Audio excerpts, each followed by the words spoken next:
welcome back to my channel. I hope everyone is doing great. My name is Ravi Teja. Let's solve today's Leetcode problem 696 count binary substrings. Given a binary string S, return the number of non-empty substrings that have the same number of zeros and ones, and all zeros and all ones in the subarray are grouped consecutively. Okay, the substring that occurs multiple times are counted the number of times they occur. Okay, if you see in this example, I have 0 1. Okay, I have 0 0 1, right? If you consider 0 0 1 substring, all the zeros are grouped together and all the ones are grouped together, so this is a valid substring which we have to consider. Okay, similarly, if you see this is also a valid substring because all ones are grouped together and all zeros are grouped together. If you consider this 1 0 is also a valid substring because there is only one single one and which is grouped together, and there is only one single zero as well, right? And if you consider this as well, this is also a valid substring which has zeros and ones which are grouped together, right? Zero is grouped individually together and ones are grouped together, right? Now, how can we approach this problem? If you look at the constraints, the S length is going up to 10 power 5. Okay, so order of n square solutions will not be accepted. N log n or linear time solutions we have to think about, right? Now let's look at this particular example. Okay, I have 3 zeros followed by 2 ones. Okay, so if you see 0 1 is a one valid combination and 0 0 1 is a one valid combination. Okay, that means if you see the count of zeros and count of ones, 0 has been occurred 3 times consecutively and 1 has occurred 2 times consecutively. But in order to have equal number of zeros and ones, okay, so whatever is the minimum, those many we have to consider, right? So 2 ones has to be grouped with 2 zeros, right? Or else the substring will be invalid, right? So the number of substrings which we can form by grouping zeros and ones will be minimum of the count of ones and counts of zeros. Okay, so here we can form two substrings which can be grouped together, okay, which is 0 1 and 1 0, right? 0 1 and 0 0, 0 0 and 1 1. Okay, this is one valid substring and 0 1 is also one valid substring. Similarly, if you look at here, okay, here if you see the number of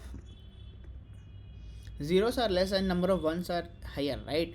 But still we have to maintain the similar equal count of zeros, right? So 2 zeros should be grouped with 2 ones, right? So the number of substrings which can be formed is 0 1 and 0 0 0 1 1. Okay, so again, the how many zeros we have, those many substrings can be formed because each zero can be combined with each one from the remaining part of the string. Okay, so here also we can form two substrings, here we can form two substrings. Okay, let's just flip these things. Okay, let's assume that our substring start with 1. Okay, even if it starts with 1, again each one should be combined with the corresponding zeros, right? So this one is combined with 0 and this one should be combined with this 0, so the overall substring can be having equal number of zeros and ones. Again, here also we can form two substrings which is again coming from the minimum count of ones and count of ones and the counts of zeros. Okay, again if you look at here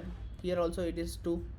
Okay, so idea boils down to the count the number of zeros and ones, okay, for a given substring and then take the minimum of it. Okay, so what I will be doing is I will be having two variables called previous and current. Okay, initially my previous will be 0 as saying that there are no zeros or ones. Okay, and now whenever I encounter a character, okay, whenever I have two characters which are same side by side, then I will increment my current pointer whether it is 0 or 1. Okay, if you see currently it is 0, then I will include this 0 as my count. Okay, currently it is 1.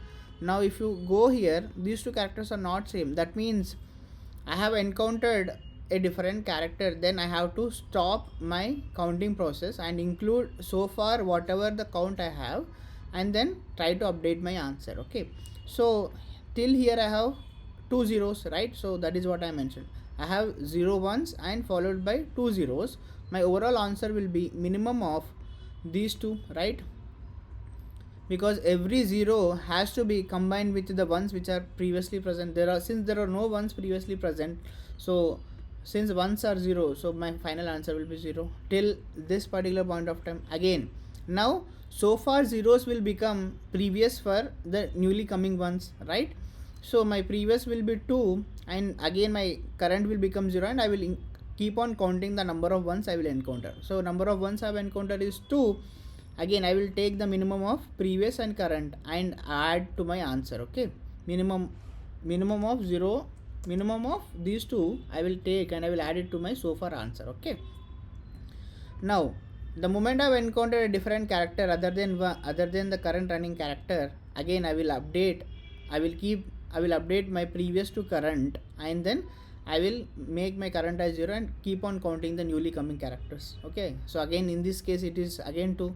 So again I will take minimum of these two and then I will add it to my so far answer, and I will repeat this process. And in the end, okay, in the end, since there were no more characters to be considered, we will be stopping at this particular point. So far previous will be 2 and current will be 2, and we should also make sure this answer is added to our final answer. Okay, so that is what I have done over here. So initially I get my answer as 0 and previous is 0 and current as 0. As long as my characters at I and I plus 1 are same, I will keep on increment my current. Okay, the moment these two neighbors are not same, then I will update my answer with previous, and I will previous and the current plus 1. Okay, and then I will make previous as current and current as 0, and I will repeat this process. I should also make sure that when I have completed this loop, I should also consider the zeros and ones coming from the end, right? So that is what I am doing over here. Okay, in the end I will be returning my answer. So in this approach, as you can see, we are just looping once through the entire string and then using few variables to compute the answer, right? So the overall time complexity is basically big O of n and space complexity is big O of 1, and this is a pretty efficient solution. You can submit this problem, all the test cases will be passed.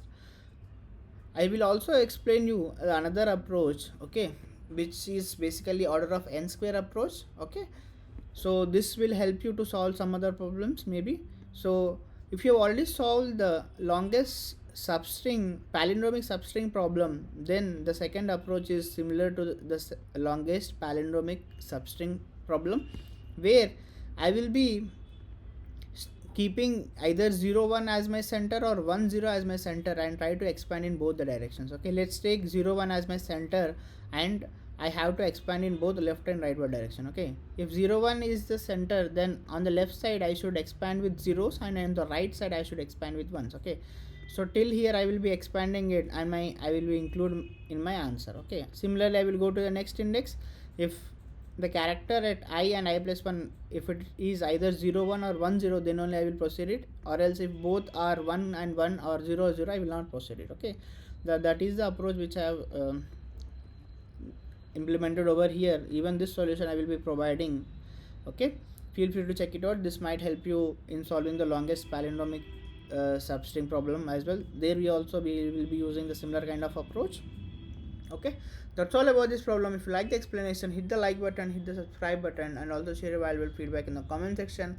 I will be posting solutions in multiple languages such as Java, JavaScript, Python. Feel free to check it out. Thank you.